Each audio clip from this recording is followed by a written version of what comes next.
मिलता है। Does the company have product और services with sufficient market to make sizeable increase in sales in the near future.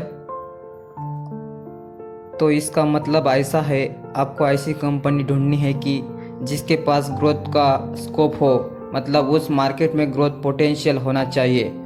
अभी एक बहुत ही basic and fundamental question है, company का शेयर प्राइस के एक्चुअल ग्रोथ से बढ़ता है। तो अगर हम एप्पल कंपनी की बात करें तो सबको पता है, एक कंपनी अपनी mobile phone, computer, watch, AirPod वैसे टेक्नोलॉजी से प्रोडक्ट बनाती है जो हमारे जनरेशन से शुरू हुआ है। अभी अभी सभी लोग मोबाइल फ़ोन यूज़ नहीं करते। बहुत या सारे कंट्रीज़ में 4 लोगों में से फैमिली में 1 या 2 लोग मोबाइल फ़ोन यूज़ करते हैं। अगर और इसके दूसरे सारे प्रोडक्ट जो बहुत ही कम लोग यूज़ करते हैं। तो इस कंपनी में ग्रोथ का पोटेंशियल अभी अभी बहुत है, तो यहाँ पे इसे ग्रीन टिक मिलता है। Does the management have determination to continue to develop new product that will future increase sales when the growth potential of current product have been exploited. अब उसका मतलब ये है कि company management new product launch करने के लिए ready रहता है जब उनके एग्जिस्टिंग प्रोडक्ट को ऑलरेडी सब लोग यूज़ करते लगे रहते हैं। अब दोस्तों, Apple company original computer manufacture करने वाली कंपनी है। फिर उसने 1993 में उसने आईपॉड बनाया, फिर 2001 में जीपैड बनाया, फिर 2007 में उन्होंने आईफोन लॉन्च किया और अभी ये कंपनी बहुत सारे न्यू प्रोडक्ट लॉन्च करती रहती है। तो यहाँ पे ग्रीन टिक मिलता है।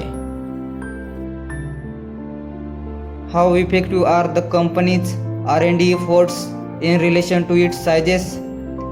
इसका मतलब ये नहीं है कि कौन सी कंपनी ज़्यादा स्पेंड करती है रिसर्च एंड डेवलपमेंट पर। इसका मतलब यह है कि कंपनी का R&D एक्सपेंस है वो कितना इफेक्टिव है उसके साइज के मुकाबले।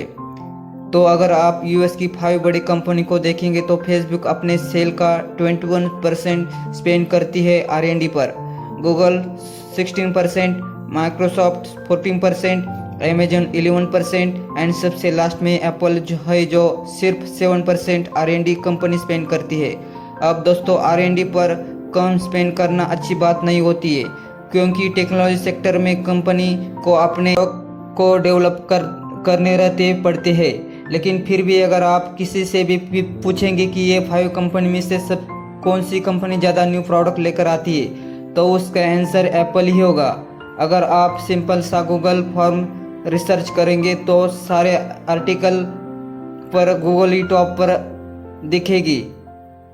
तो सबसे कम R&D खर्च करने के बाद भी यहाँ पे टॉप पर कैसे? ओ दोस्तों, इसका आंसर ये है कि एप्पल सबसे smart and simple strategy use करते हैं। वो इनोवेशन पर कम और इनोवेशन पर ज़्यादा खर्च करती है। इनोवेशन का मतलब ये होता है कि अपने एक न्यू प्रोडक्ट या टेक्नोलॉजी मार्केट में लेकर आते हैं, और इनोवेशन का मतलब क्या, आप कोई एग्जिस्टिंग टेक्नोलॉजी को थोड़ा बेटर बनाते हैं, इसके कुछ नए चीज़ ऐड करते हैं। जैसा कंप्यूटर को सबसे पहले IBM लेकर आई थी, फिर जेरॉक्स कंपनी ने डेवलपमेंट वाला कंप्यूटर लॉन्च किया जो बड़ी इनोवेशन थी। फिर स्टीव जॉब्स ने एक बार जेरॉक्स के हेडक्वार्टर में विजिट किया, तो जहां उन्होंने ये कंप्यूटर देखा तो जो हुआ वो हिस्ट्री है। या फिर मोबाइल फ़ोन को लॉन्च मोटोरोला कंपनी ने 1990 में किया, और एप्पल 2007 में अपना पहला फ़ोन लॉन्च किया। दूसरा कंपनी इनोवेशन करती है और बहुत सारे खर्च करती रहती है, लेकिन आज कोई आता पता नहीं है। एप्पल बस एग्जिस्टिंग प्रोडक्ट को लॉन्च और इम्प्रूव करते रहते हैं, अच्छा प्रॉफिट कमाते हैं, और इसके R&D एक्सपेंसेस सबसे कम है और सबसे इफेक्टिव भी है।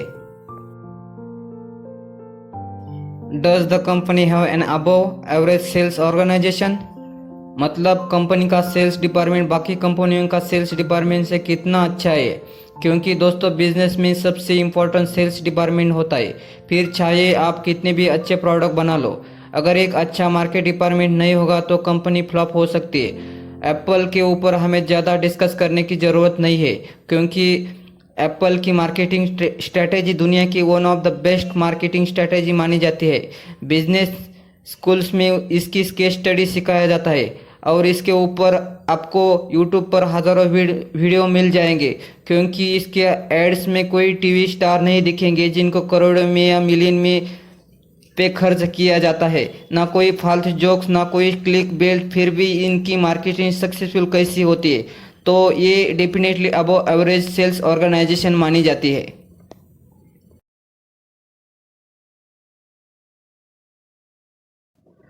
Does the company have worthwhile profit margin? क्योंकि दोस्तों, जब हम स्टॉक में इन्वेस्टमेंट करती है तो बहुत सारे लोग ये सोचते हैं कि फिलहाल आज गवर्नमेंट अच्छी नहीं है, मार्केटिंग कंडीशन बहुत ही बुरे है, इंटरेस्ट रेट लो है या कंट्री का हालात बराबर नहीं है। लेकिन एक्चुअली में ये सब क्वेश्चन इम्पोर्टेंट नहीं है। इम्पोर्टेंट क्वेश्चन ये है कि कंपनी का प्रॉफिट मार्जिन कितना अच्छा है, क्योंकि ऐसा नहीं होना चाहिए कि कंपनी कोई जेनरिक चीज़ें सेल्स करती है और उसके ऊपर डिस्काउंट देना पड़ता है, तब उनका सेल्स होता है। लेकिन अगर आप एप्पल कंपनी की बात करें तो इन्वेस्टपीडिया के हिसाब से एक आईफोन को मैन्युफैक्चरिंग करने का कॉस्ट सिर्फ 13,000 होता है, जिसको वो 18 या 19,000 तक बेचता है।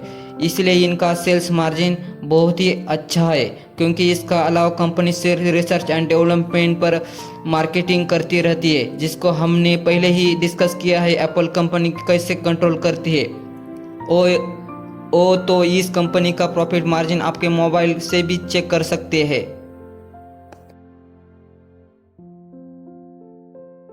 What is the company doing to maintain और इम्प्रूव इट्स प्रॉफिट मार्जिन? तो यहाँ पे कंपनी की कॉम्पिटिटिव स्ट्रैटेजी काम पर आती है, क्योंकि कोई भी कंपनी जब मार्केट्स एवरेज से थोड़ा सा भी ज़्यादा प्रॉफिट कमाते हैं तो कंपटीशन बहुत ही तेज़ी से पीछे पड़ता है, जिससे कंपनी का प्रॉफिट मार्जिन गिरना चाहिए। लेकिन यहाँ पर ऐसा हुआ ही नहीं है, एप्पल की प्रॉफिट मार्जिन बढ़ता ही जा रहा है।